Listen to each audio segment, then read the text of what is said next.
बोलिए प्रेम से श्री सद्गुरुदेव महाराज की जय। श्री सच्चिदानंद भगवान की जय। वृंदावन बिहारी लाल की जय। परम पुरुष गुरुदेव जी शाश्वत शांति निधान, बार बार दंडवत करूं सकल सुखों की खान। एकम नित्यम विमल अचलम सर्वधि साक्षी भूतम, भावातीतम त्रिगुण रहितम सतगुरु त्वां नमामि। बोलिए प्रेम से श्री सद्गुरुदेव महाराज की जय। श्री सच्चिदानंद भगवान की जय।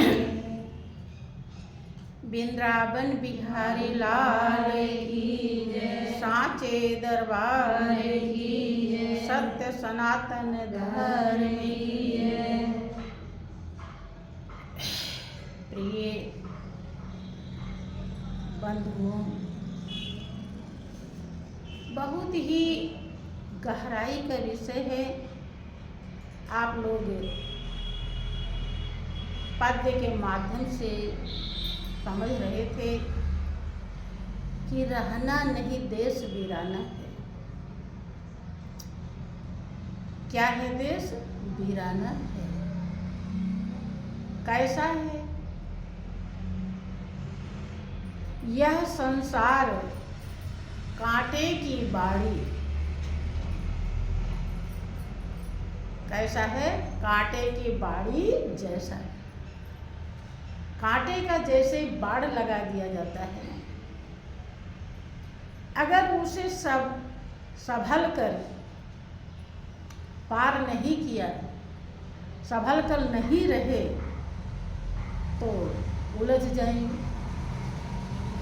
बाड़ी में उलझ जाते हैं तो हमारा कपड़ा, शरीर सब फाड़ देगा, अर्थात दुखी कर देगा, दुख देगा। तो उलझ पुलझ मर जाना है।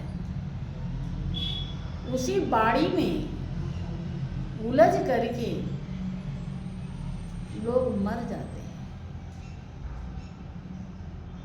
कबीरदास जी अपने समय के बहुत ही अच्छे संत कहलाते हैं, जो इस दुनिया में आकर के अपने जीवन को तो अमर बनाए ही बनाए, बहुतों के जीवन को अमर बना दिया। वो क्या कहते हैं कि यह तन कांचा कुंभ है, लिए फिरता साथ, और टन का लागा फूट गया, कछु नहीं आया हाथ। कि यह जीवन, मनुष्य की जिंदगी कच्चे घड़े के समान है। कैसे घड़े? कच्चे। टन का लागा फूट गया। जरा सा एक कोई रोड़ा फेंक दीजिए या ठोकर लगा दीजिए तो वो फूट जाएगा। इतना नाजुक है ये। तो फिर क्या करना चाहिए? इस नाजुक जिंदगी को कैसे हम संभालेंगे? और इसी बात को भगवान राम दूसरे रूप में समझाते हैं। जब उन्होंने देखा कि हमारे प्रजावासी उतना ही काम कर रहे हैं जितना 84 लाख योनियां करती हैं। पशु पक्षी कीड़े मकोड़े खा रहे हैं, पी रहे हैं, सो रहे हैं, जग रहे हैं और मर के जा रहे हैं। इतने ही काम ये प्रजावासी कर रहे हैं। जबकि इनको जिंदगी अनमोल मिली है। क्या कहते हैं वो? बड़े भाग्य मानुष तन पावा, असुर दुर्लभ सब ग्रंथ गावा। क्या प्रजावासी मनुष्य की जिंदगी बड़े भाग्य से मिला है और यह देवताओं को दुर्लभ है। देवता चाहते हैं फिर भी उन्हें मिलता नहीं। जैसे बहुत चीज आप चाहते हैं लेकिन नहीं मिलता है। बहुत चीज सोचते हैं हमारे हो जाए, ये मिल जाए, वो मिल जाए, लेकिन नहीं मिलता है। मिलने लायक कोई सा कर्म नहीं होता है। तो देवता के भी कर्म जब तक पूरे नहीं होते तब तक मनुष्य की जिंदगी, देखो आप लोग मनुष्य की जिंदगी पाकर देवता को पूजते हैं और देवता मनुष्य की जिंदगी के लिए तरस रहे हैं, चाहते हैं फिर भी नहीं पाते, क्योंकि ये जिंदगी ऐसी है। अगर इसमें कर्म बिगड़ जाते हैं तो इसमें कर्म बन भी जाते हैं। ये जिंदगी अगर रोना जानती है तो हंसना भी जानती है, खोना जानती है तो बनाना भी जानती है। लेकिन देवता की जिंदगी भोग यौन तो जरूर है, लेकिन वो जो कर्म आप बना सकते हैं वो नहीं बना सकते। आप ऐसे ही उदाहरण लीजिए, देखिए देवता के मंदिर में आप सब की चीजें रख दीजिए, दीपक, बत्ती, घी, और खूब प्रार्थना कीजिए कि आप दीपक जला लो, अपने घर में उजाला कर लो। कर पाएंगे? मनुष्य करता है। मनुष्य की जिंदगी कर्म योनि और भोग योनि दोनों है। अब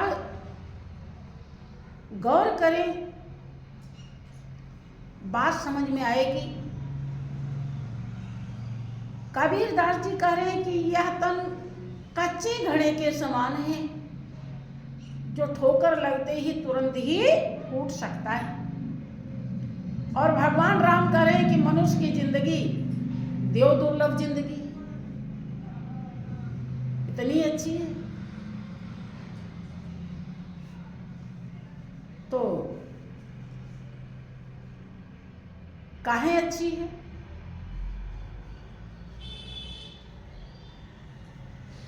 साधन धाम में मोक्ष करे द्वारा, और पाए न जेहि पर लोक समारा। ये साधन का धाम है। धाम पर पहुंचने के लिए साधन है, जो आपका ठिकाना है, जो आपकी मंजिल है, जो ध्येय और लक्ष्य है, जिसके लिए देव दुर्लभ जिंदगी मिली है खास तौर से, वो कमाई करने के लिए ये साधन है। और इसे पा करके अगर वो कमाई नहीं किया, उस धाम तक नहीं पहुंचे, जीवन की कीमत वही है, अगर प्राप्त नहीं किया तो के सो परत्र दुख पावई, सिर धुन धुन पछताय, और काल ही कर्म ही ईश्वर ही मिथ्या दोष लगाए। कहते हैं प्रजावासी, अगर उस धाम पर आप नहीं पहुंचे जिस धाम पर पहुंचने के लिए जिंदगी मिली है, ये खाने पीने सोने के लिए नहीं मिली, ये तो राह खर्च है। ये नहीं रहेगा तो आप जिंदा कैसे रहेंगे? इस साधन को बरकरार रखने के लिए ये खर्च है, लेकिन ये साधन इसके लिए नहीं है। मनुष्य की जिंदगी को कि खाने पीने सोने नू और ना खाने पीने सोने नू लख लानत उस कमीने नू जो खांदा पींदा मर जाए। गुरु नानक कहते हैं कि खाना पीना जिंदगी के लिए है, जिंदगी खाने पीने के लिए नहीं। लख लानत, लाख बार धिक्कार है उस कमीना कह रहे जो खाता पीता और मर जाता, खा पी करके इतना सब खर्चा कराया लेकिन जहां पहुंचना था वहां पहुंचा नहीं, कि उसे कमीना बता रहे।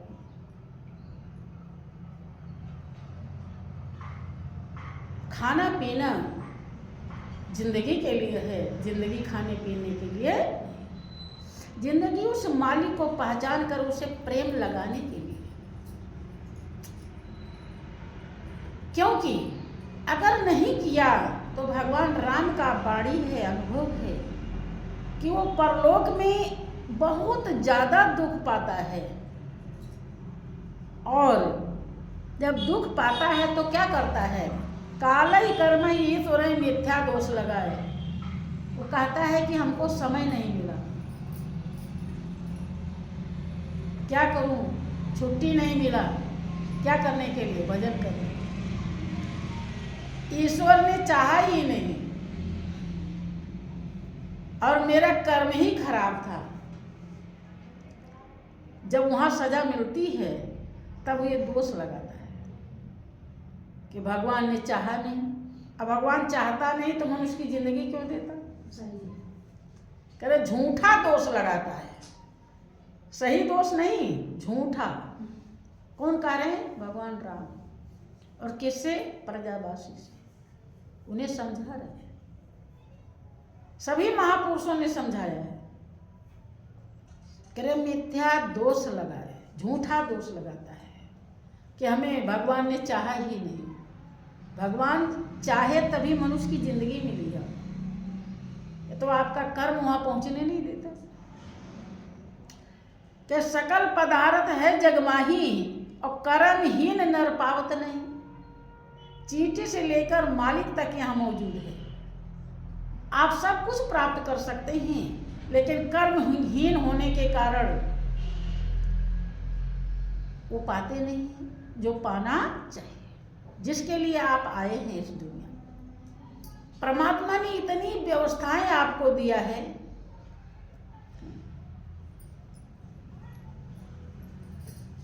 और मैंने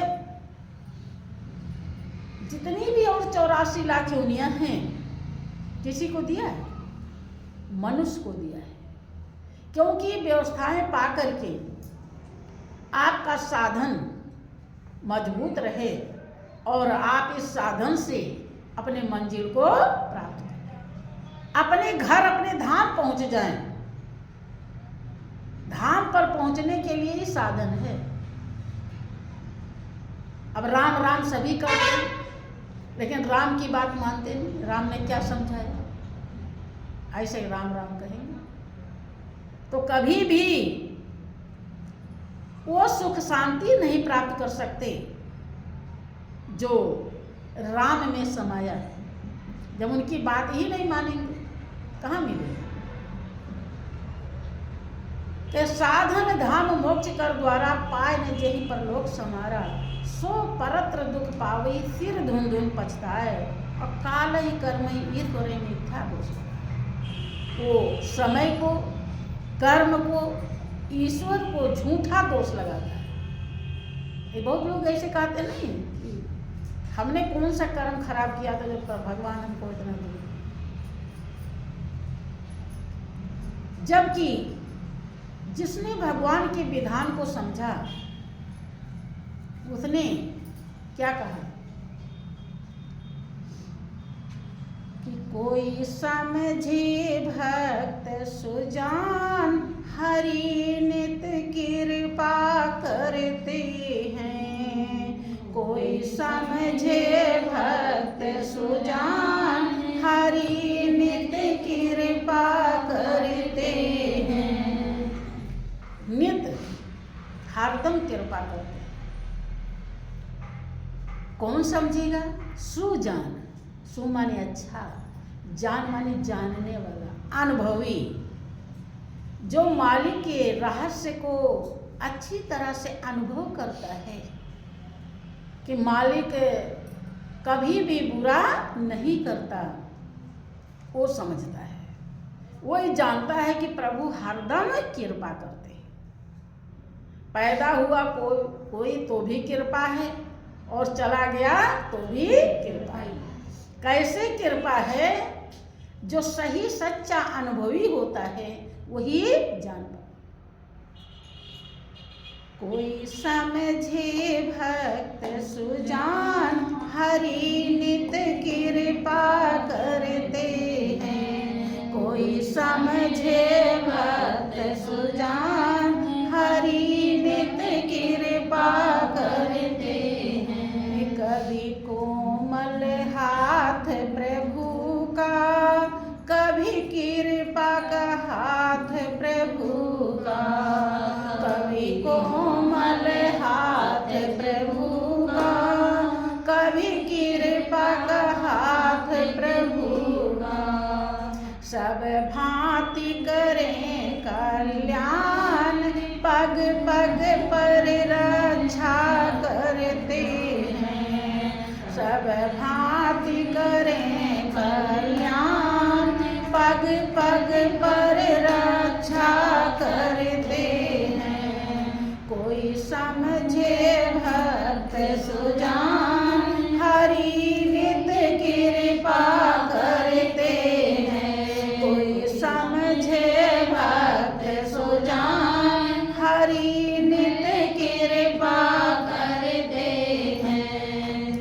कभी धन सत्ता बरसाते, कभी दीनता दे तरसाते। कभी धन सत्ता बरसाते, कभी दीनता दे तरसाते। कभी सुख दे स्वर्ग समान, कभी दुख दुविधा देते हैं।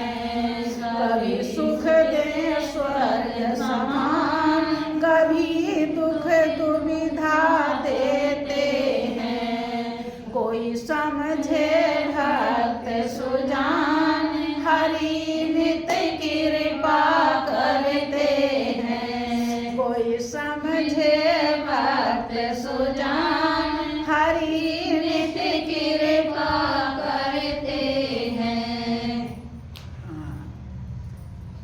हरि नित कृपा करते हैं। कभी धन सत्ता बरसाते और कभी दीनता दे तरसाते। जब खूब धन ही धन आता है चारों तरफ से, तब कैसा लगता है? अच्छा लगता है कि बुरा लगता है? अच्छा लगता है, धनी नहीं। खूब अच्छा लगता है। और क्या आता है मन में कि प्रभु की बहुत बड़ी कृपा हो रही है। और जब वो दीनहीन बना देता है, एक समय आता है कि कोई धन नहीं होता, कुछ करना चाहते हैं तो देख रहे हैं धन ही नहीं, कुछ लेना चाह रहे हैं तो है ही नहीं, कैसे लेंगे? एकदम तरस रहे हैं। थोड़ा सा पैसा होता तो ये चीज ले लेते हैं। तब कैसा लगता है? कैसा लगता है?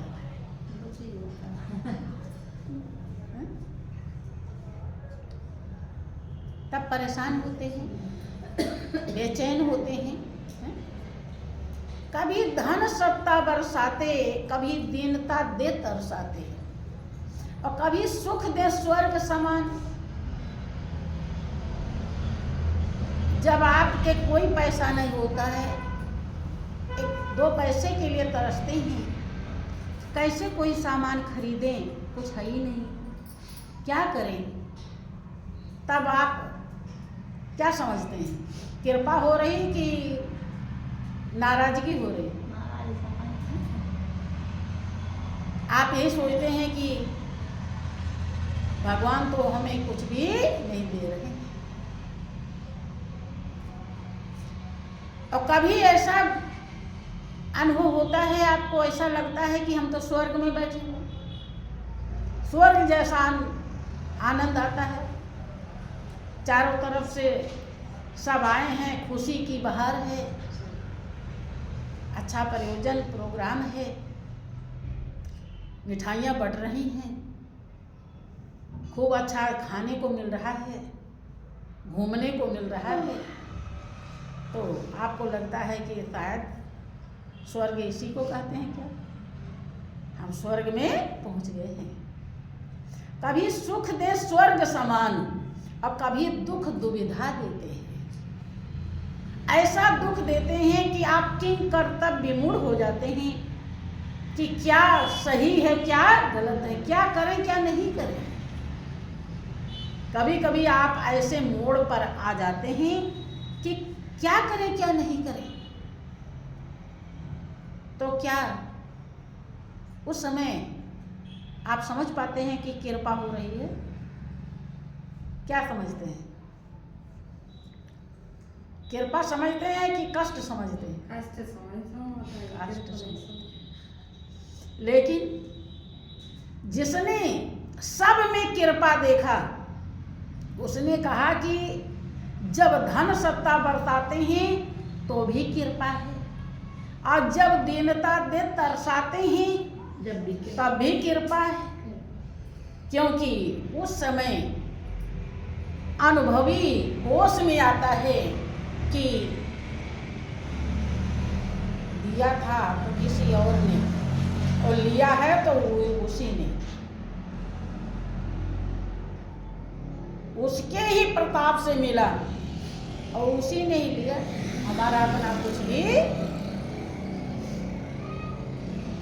तो प्रभु की याद आती है, आएगी, और जब आएगी तो कृपा है कि नहीं है? और कभी सुख दे स्वर्ग समान, स्वर्ग में बैठे हैं तो अनुभवी समझता है कि मालिक की कृपा है। हम तो श्वास भी नहीं ले सकते, श्वास भी लेने लायक इस स्वर्ग जैसा सुख दे रहा है तो प्रभु दे रहा है। और प्रभु की जब याद आ रही तो कृपा है। और कभी दुख दुविधा देते हैं, ऐसा दुख देते हैं कि आप दुविधा में पड़ जाते हैं, तब इधर जाए कि उधर जाए। तब आपको अनुभवी अगर हैं, अच्छे अनुभवी हैं, तब आप समझ पाते हैं कि लगता है कि मुझसे कोई अपराध, कोई गलती हो गई है, जिसके नाते प्रभु हमें इस मोड़ पर लाए, हमको सही बनाना चाहते हैं, हमारे विकारों और दोषों को दूर करना चाहते हैं। इसीलिए दिखा रहे हैं कि साहब सो सब होत हैं, बंदे ते कछु नाही, और राई ते पर्वत करे पर्वत राई। तो सब में कृपा है, समझ में आया?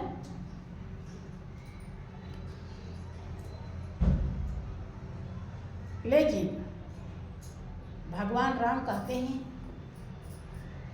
कि मनुष्य की जिंदगी पाकर अगर अपने धाम पर नहीं पहुंचा तो वो परलोक में, अर्थात जब इस जीवन से कनेक्शन करता है तो जीवात्मा छाती पीट पीट के पश्चाताप करता है और ईश्वर पर और कर्म पर समय पर झूठा दोष लगाता है।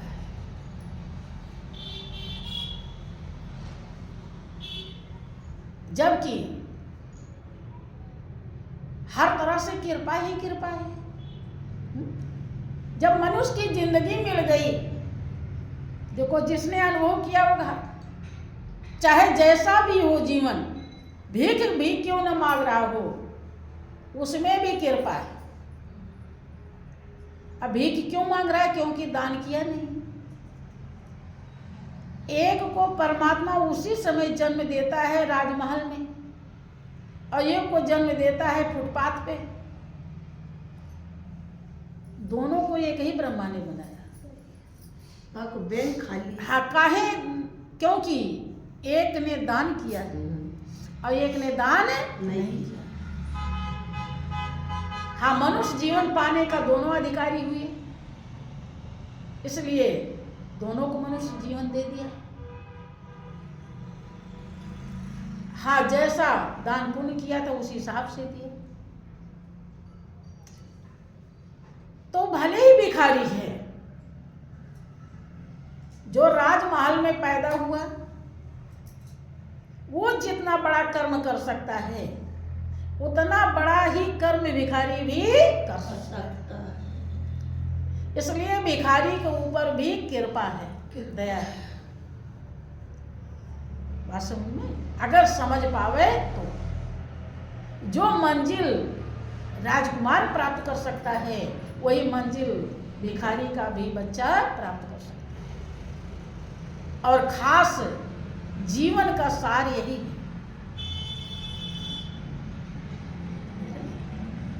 तो आप सुन रहे थे भजन कि रहना नहीं देश बिराना है। ये देश वीरान है, अर्थात यहाँ कुछ भी अपना नहीं है। अपना तो वही है जिसने इस देश में भेजा है, जो इस देश के कड़कड़ में समाया है। अगर उसे हमने अनुभव नहीं किया, उसमें अपनी सूरत को, ध्यान को नहीं जोड़ा, उसको पहचाना नहीं, उससे प्रेम किया नहीं, तो जैसे कांटे की बाड़ी हो, उसमें उलझ जाइए और उलझ के मर जाइए, ऐसे मर जाना होगा। जिंदगी देव दुर्लभ है और नाजुक है, कच्चे के घड़े के समान। कीमत प्राप्त कर लिया तो देव दुर्लभ चोला है, और नहीं प्राप्त किया तो कच्चे घड़े की तरह फूट जाएगा और कुछ भी मिलेगा, उलझ करके मर जाएंगे। महापुरुषों ने उदाहरण दिया कि यह संसार झाड़ और झाखर, जैसे कूड़ा करकट होता है, झाड़ होता है, तो झाड़ को लोग क्या करते हैं? जला देते हैं ताकि किसी को चुभे नहीं, जल के राख हो जाए। हाँ, तो राख खाद का भी काम करेगा और चुभेगा भी नहीं। आग लगे जल जाना है, झाड़ के समान है। आग लग गई तो जल जाएगा, राख बन जाएगा, इसके अलावा कुछ भी नहीं होगा। अर्थात अगर इसके ध्येय और लक्ष्य को नहीं समझा तो झाड़ और झांकर राख बन के ही रह जाएगा, आगे कुछ नहीं मिलेगा। यह संसार मिट्टी का ढेरा से मिट्टी का ढेर हो, और इसी संसार में बूंद भी पड़ती है, पानी भी बरसता है, तो बूंद पड़ेगा, पानी बरसेगा तो धीरे धीरे ये गल के बाहर ढेर खत्म हो जाएगा और कुछ बन नहीं पाएगा। बनेगा कहाँ? कि कहत कबीर सुनो भाई साधो, सतगुर नाम ठिकाना है। सतगुर से अगर नाम ले लिया तो ठिकाने पर जो आपका धाम है, जहां पहुंचने के लिए जिंदगी मिली है, जिसके लिए खास तौर से मालिक ने देव दुर्लभ चोला दिया है, उस ठिकाने पर पहुंच। क्या सतगुरु का नाम ही ठिकाना है? क्यों? इसका क्या कारण है? नाम तो आप भगवान के बहुत ऐसे जानते हैं, जानते हैं? यस, हम्म? अलग तमाम नाम जानते हैं? गुरु से ही पता चलता है। नहीं। सतगुरु नाम ठिकाना है, इसका कारण है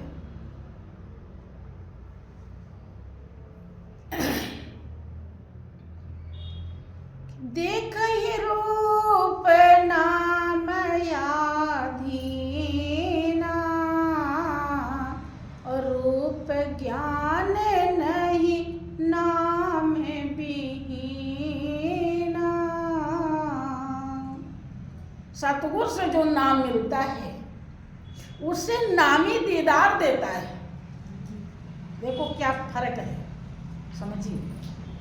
ऐसे नाम आप जो भगवान का जानते हैं, उस नाम से कभी भी परमात्मा आपको दीदार नहीं देगा, दर्शन नहीं देगा। आप पूरे जिंदगी भर नाम जपिए, कभी आप नहीं समझ पाएंगे कि भगवान क्या है, क्या स्वरूप है, कैसे वो चींटी के अंदर है और कैसे वो हाथी के अंदर है, कैसे वो कड़कड़ में समाया है, क्या स्वरूप है उसका, आप कभी जान नहीं पाए।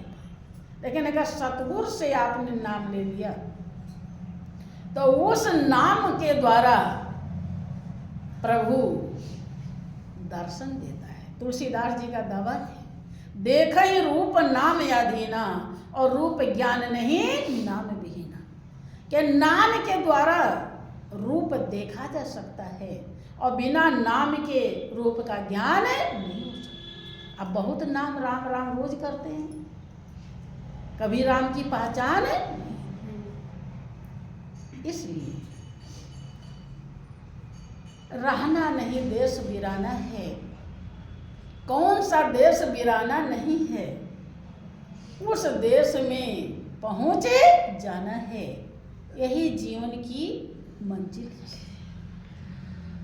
तो बोलिए प्रेम से श्री